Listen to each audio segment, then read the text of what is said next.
राम राम दोस्तों, हमारे चैनल में आपका स्वागत है। आज मैं भक्त और भगवान की एक ऐसी सच्ची कहानी लेकर आई हूँ जिसे सुनकर आपके रोंगटे खड़े हो जाएंगे। यह कहानी है गुजरात के मनसुख राम जी की, जो सरकारी विद्यालय में पढ़ाते थे।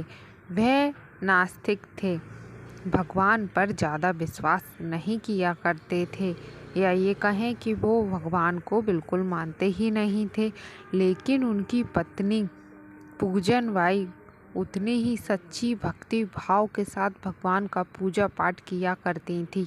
वह भजन कीर्तन सत्संग में भाग लिया करती थी। एक दिन गांव में संतों का आगमन हुआ और वे घूमते घूमते गांव की एक चौपाल पर पहुँचे, जहां कुछ निकम्मे बेकार के लोग बैठे रहते थे और इधर उधर की बातें किया करते थे। संतों ने उनसे पूछा, इस गांव में कोई ऐसा व्यक्ति बताओ जो भक्ति भाव से पूर्ण हो, जिसके घर जाकर हम भोजन कर सकें। उन लोगों ने संतों से कहा, हाँ महाराज, इस गांव में एक ही ऐसा इंसान है जिसके घर आप भोजन कर सकते हैं। वो है मनसुख राम जी। वो लोग जानबूझकर संतों को मनसुख राम जी के घर भेज देते हैं। मनसुख राम तो विद्यालय गए हुए थे, लेकिन उनकी पत्नी घर पर ही थी। वो तो भक्ति भाव से पूर्ण थी और पूर्ण आस्तिक थी। उन्होंने जैसे ही संतों को अपने द्वार पर देखा, वो प्रसन्न हो गईं और संतों से कहा, आइए प्रभु, आपका स्वागत है, और पूर्ण आदर सत्कार के साथ उन्हें अपने घर पर बैठाया। और उन्होंने कहा, आप सब आए, मेरा जीवन तो धन्य हो गया। और पूजन बाई ने उन्हें भोजन के लिए भी पूछा और भोजन की तैयारी करने लगी। उधर मनसुख राम जी के घर संतों को जिन लोगों ने भेजा था, वो लोग मनसुख राम जी के पास विद्यालय गए और कहा, मास्टर जी, आपके घर तो काफ़ी सारे संतों की भीड़ लगी हुई है और भोजन पानी भी चल रहा है।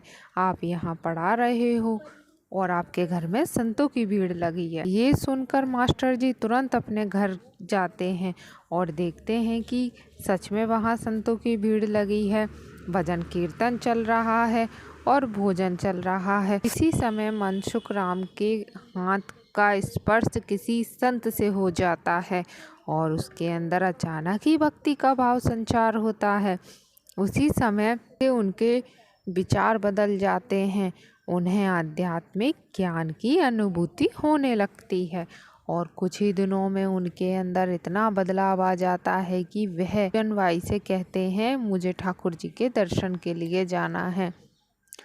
दोस्तों, ताको नाम का शहर गुजरात में है। वहाँ पर कृष्ण जी के अवतार रणछोड़ दास बिहारी जी का मंदिर है और वह हर पूर्णिमा को रणछोड़ दास बिहारी जी के दर्शन करने के लिए जाने लगे और विद्यालय में वह अनुपस्थित रहते थे, पर उनकी उपस्थिति लगती रहती थी। ये बात जैसे ही गांव वालों को पता चली, किसी ने उनकी शिकायत निरीक्षण से कर दी। यह कहकर के मनसुख राम जी हर पूर्णिमा को ठाकुर जी के दर्शन करने चले जाते हैं, पर स्कूल में उनकी उपस्थिति दर्ज होती रहती है। अगली पूर्णमासी आई, निरीक्षक विद्यालय आ गए और मनसुख राम जी को देखने के लिए विद्यालय आए और वो निरीक्षण मनसुख राम जी यानी कि मास्टर जी के रूम में चले गए। उन्होंने वहाँ देखा तो मनसुख राम जी तो अपने विद्यालय के बच्चों को पढ़ा रहे थे। तो उन्होंने अपना निरीक्षण का काम पूरा किया और वह वापस चले गए। रास्ते में उन्होंने देखा कि मनसुख राम जी तो एक बैलगाड़ी से नीचे उतर रहे हैं। उन्होंने मनसुख राम जी से पूछा, आप कहाँ से आ रहे हैं? उन्होंने कहा, मैं तो बिहारी जी के दर्शन करके आ रहा हूँ। तो वह निरीक्षक आश्चर्यचकित हो गया, क्योंकि अभी अभी वह विद्यालय में मनसुख राम जी को देख कर आया था। तो उसने सारी बात मास्टर जी को बताई। मास्टर जी समझ गए कि यह तो स्वयं कृष्ण जी हैं, जो मेरी भक्ति का भाव देखकर मेरी लाज रखने के लिए चले आए। तो दोस्तों, ये थी एक सच्ची कहानी। अगर आपको ऐसी ही सच्ची कहानियाँ और सुननी है तो हमारे साथ चैनल पर बने रहें और हमारे चैनल को लाइक, शेयर और सब्सक्राइब करना मत भूलिएगा।